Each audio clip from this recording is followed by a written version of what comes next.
جن کا دشمن ہے دونوں جہاں میں ذلیل. الحمدللہ رب العالمین والصلاة والسلام علی سید الانبیاء والمرسلین. اما بعد فاعوذ باللہ من الشیطان الرجیم. بسم اللہ الرحمن الرحیم. السلام علیکم ورحمۃ اللہ تعالی وبرکاتہ. اس وقت میں اپنے سنی مسلمان بھائیوں سے مخاطب ہوں.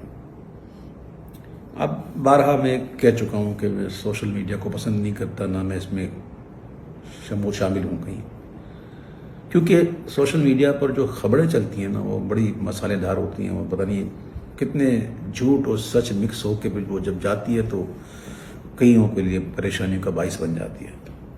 تو میں اپنا یہ اخلاقی فرض سمجھتے ہوئے اور اپنا ایمانی تقاضا سمجھتے ہوئے کچھ وضاحتیں آپ کے سامنے پیش کرتا ہوں. نہ مجھے کسی نے کہا ہے، نہ مجھے کسی نے کوئی پریشر کیا ہے، یہ میرا اپنا ذاتی فیصلہ ہے. سب سے پہلی بات تو یہ مشہور ہوئی کہ جناب اویس قادری نے اپنی بیٹے اور بیٹی کا نکاح جو ہے محرم میں کیا، جو کہ جھوٹ ہے، سراسر جھوٹ ہے. یعنی کہ پھر میری بچی کے بارے میں بھی کچھ لوگوں نے جو ہے وہ، خیر ان سے تو میری گفتگو ہی نہیں، ان کے لیے تو میرے علماء کافی ہیں انشاءاللہ، اللہ انہیں سلامت رکھے. تو یہ بات مشہور کی گئی، حالانکہ یہ جھوٹ ہے. میرے کسی بیٹے یا کسی بیٹی کا نکاح محرم میں نہیں ہوا، اور دنیا نے دیکھا ہے الحمدللہ. 11 مارچ شب معراج میرے بیٹے کا نکاح ہوا اور ہزاروں لوگوں نے شرکت کی، اس میں سب جانا. اس طرح میری بیٹی کا نکاح ذوالحجہ کا مہینے میں ہوا ہے، 8 اگست کو. ذوالحجہ کا مہینہ تھا اور اس کی تو ابھی تاحال رخصتی بھی نہیں ہوئی بھائی، اس کو بھی وقت ہے، دیر ہے اس کو. تو یہ کچھ وضاحتیں تھیں جو میں نے کر دی. البتہ یہ تھا کہ میرے بیٹے کا جو ولیمہ تھا نا، وہ تاریخ تھی 2 اگست. یہ میں آپ کے سامنے کارڈ پیش کر رہا ہوں. یہ تاریخ، یہ کارڈ دیکھ سکتے ہیں، اس میں لکھا ہوا ہے 2 اگست. لیکن 2 اگست کو کیا ہوا تھا؟ لاک ڈاؤن پورے کراچی میں، سب کچھ بند، کاروبار بند، مزارات بند، اسکول کالج سب بند، ہال بند. یہ سب کوئی ڈھکی چھپی بات نہیں، سب بند ہو گئے تھے. تو یہ ہمیں کینسل کرنی پڑی. تو یہ ہے کارڈ کی سر ورق، جس پر ہم نے یہ یوں اسٹیکر لگایا تھا، یہ یوں، ٹھیک ہے. اس کے اندر پھر کارڈ ہے، اور میں کارڈ بھی آپ کو دکھائی دوں تاکہ ان لوگوں کی زبانیں بند ہوں جو معاذ اللہ مجھے کہتے ہیں میں نے، معاذ اللہ سما معاذ اللہ، مجھے کہہ رہے کہ میں نے جان بوجھ کر جو ہے وہ اس مہینے میں رکھی ہے. استغفر اللہ ربی من کل ذنب واتوب الیہ. یہ دیکھیں، یہ کارڈ نیا چھپا ہے. ہر کارڈ جس کو میں نے کارڈ کیا، اس کارڈ کے پیچھے ایک کارڈ ہے. یہ دیکھیں، یہ پرانے کارڈ ہے. اس میں دیکھیں کیا تھا، سنڈے 2 اگست، یہ نظر آ رہا تھا.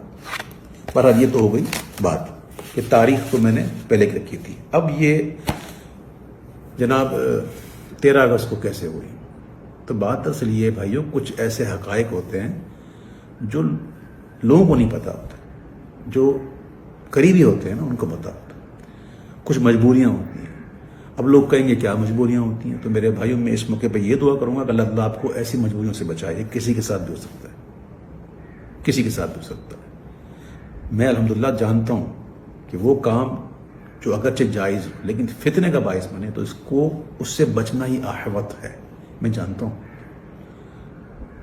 اور میں یہ بھی جانتا ہوں کہ یہ مہینہ کون سا ہے، اس مہینے میں کیا ہونا چاہیے. یہ جو کچھ میں نے کیا ہے، یہ کوئی مستحسن سمجھ کے نہیں کیا ہے.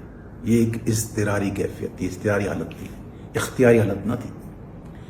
لاک ڈاؤن ہوا، لاک ڈاؤن کے بعد بھی، عاشورے کے بعد بھی کوئی یقینی صورتحال تو تھی نہیں اس کی. اور ہال کا پتہ آپ کو کیا معاملہ ہوتا ہے کہ وہ ہال جو ہے وہ تاریخوں پر چلتے ہیں، تاریخیں ہیں ہی نہیں تو کیا کرے بندہ. تو وہ پھر مہمان آئے ہوئے ہوتے ہیں، کئی باہر ممالک سے آئے ہوتے ہیں، جن کے جانے کا مسئلہ ہوتا ہے، جن کی ٹکٹوں کا مسئلہ ہوتا ہے. اور آج کل جانتے ہیں آپ، یہ جو ٹریول کا معاملہ کیسا الجھا ہوا ہے، سیٹیں کہاں ملتی ہیں، کس طرح ملتی ہیں، بڑے معاملات ہوتے ہیں. تو یہ ایک ایسی کیفیت میں یہ کی گئی ہے. اس کے باوجود الحمدللہ، یہ میں بتاؤں الحمدللہ کہ ہمارے یہاں، میرے یہاں الحمدللہ شادی میں گانے باجے، ناچ ڈانس، پارٹیاں یہ نہیں ہوتی، چاہے محرم ہو یا نہ ہو. الحمدللہ میں امیر اہل سنت مولانا محمد الیاس عطار قادری کا تربیت یافتہ ہوں، ان کی صحبت میں رہ چکا ہوں. اللہ کا شکر ہے. ہمارے یہاں یہ چیزیں نہیں ہوتی. ہماری دھوم دھام تو بس یہی ہے حضور کا ذکر, اللہ کے محبوب کا ذکر. تو میں نے اپنے بیٹے کے ولیمے کو برائے ایصال ثواب امام علی مقام شہداء کربلا میں نے منسوب کیا اور ان کے نام کا لنگر مہمانوں کو کھلایا. اب ذرا یہ بھی دیکھ لیں کہ جو تقریب میں ولیمہ تھی وہ کیسی تھی, جس کے گواہ کراچی کے مستند بڑے بڑے مفتیان کرام, بڑے بڑے علماء کرام, بڑے بڑے سرا حضرات اور دیگر مسلمان موجود تھے جو اس بات کی گواہی دیتے ہیں, اور گواہی دی ہے انہوں نے کہ ایسا ولیمہ ہم نے کبھی زندگی میں نہیں دیکھا کہ جس میں ایسی نعتیں پڑھی جائیں اور ایسے مناقب پڑھے جائیں امام علی مقام کے. مغرب کی نماز با جماعت ادا کی گئی اور پھر 1 گھنٹہ پورا الحمدللہ 1 گھنٹہ سوا گھنٹہ ہم نے عشاء کا وقت شروع ہونے سے پہلے تک ہم نے یہ سلسلہ رکھا. سلام پڑھے گئے, مناقب پڑھے گئے, دعائیں کی گئیں اور پھر عشاء کی نماز با جماعت ادا کی گئی شریعت کے مطابق, اور پھر تمام مہمانوں کو جو ہے وہ لنگر حسینی کھلایا گیا. اور ایک اور بات بتا دوں کہ اس محفل میں میرے بیٹے کا سہرا بھی نہیں پڑھا گیا. بہرحال جو میری ایک وضاحت تھی جو میں سمجھتا ہوں انشاءاللہ آپ لوگ ضرور سمجھیں گے, اور مسلمان کو آپس میں محبت کرنا چاہیے. اس کے علاوہ سوشل میڈیا پر کچھ چاہنے والوں نے میری حمایت میں جو ہے وہ بڑے بڑے دلائل پیش کر دیے, یہ کر دیے, وہ کر دیے. تو بھائی میں یہاں جائز ناجائز کی تو بات کرنا ہی نہیں بیٹا, نہ مجھے اس میں الجھنا ہے. بس میں یہ سمجھتا ہوں کہ ماہ محرم میں یہ ایسی تقریب جو ہیں شادیوں کی یہ مناسب ہی نہیں, لیکن کچھ مجبوریاں انسان کی ہو جاتی ہیں. ہر سنی کا دل امام علی مقام کی محبت سے لبریز ہے, اور کربلا میں جو ان کے ساتھ ظلم و ستم ہوا اس پر دل مغموم ہے.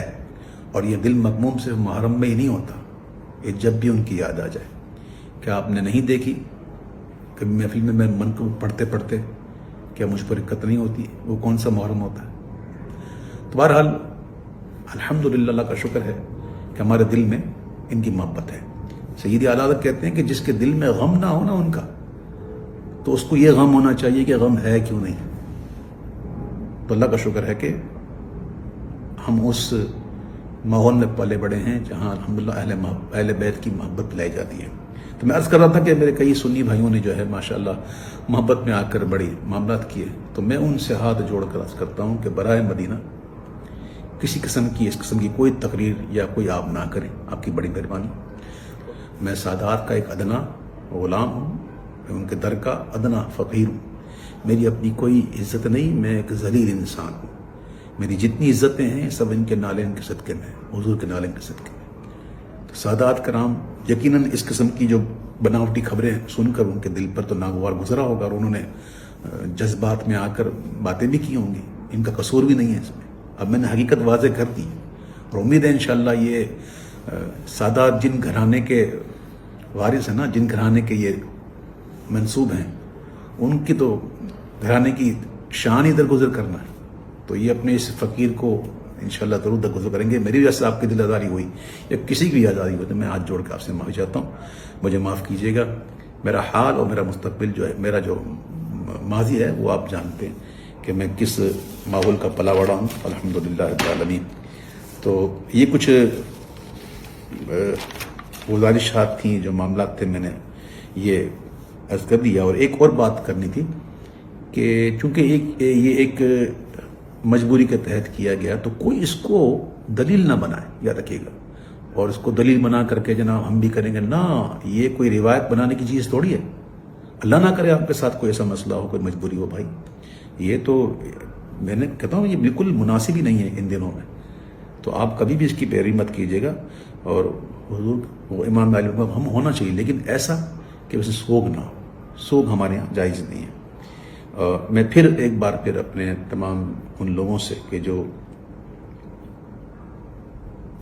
دن کے دل جو ہے وہ دل آزاری ہو جن کی, میں ان سے ایک بار پھر معذرت طلب کرتا ہوں. اور آخر میں یہ دعا کرتا ہوں کہ اللہ تعالیٰ ہمیں سرکار دو عالم صلی اللہ علیہ وسلم کی محبت میں, حب صحابہ میں اور حب اہل بیت رضوان اللہ تعالیٰ علیہم میں ہمیں جینا نصیب فرمائے, اور انہیں کی محبت میں موت نصیب فرمائے. اللہ تعالیٰ میری دعاؤں کو قبول فرمائے. آمین یا رب العالمین. میرے حسین تجھے سلام, میرے حسین تجھے سلام. انہیں سلام منور یہ چاہتا ہے جی, تمام عمر لکھوں اور نہ ہو تمام سلام۔ السلام علیکم ورحمۃ اللہ وبرکاتہ۔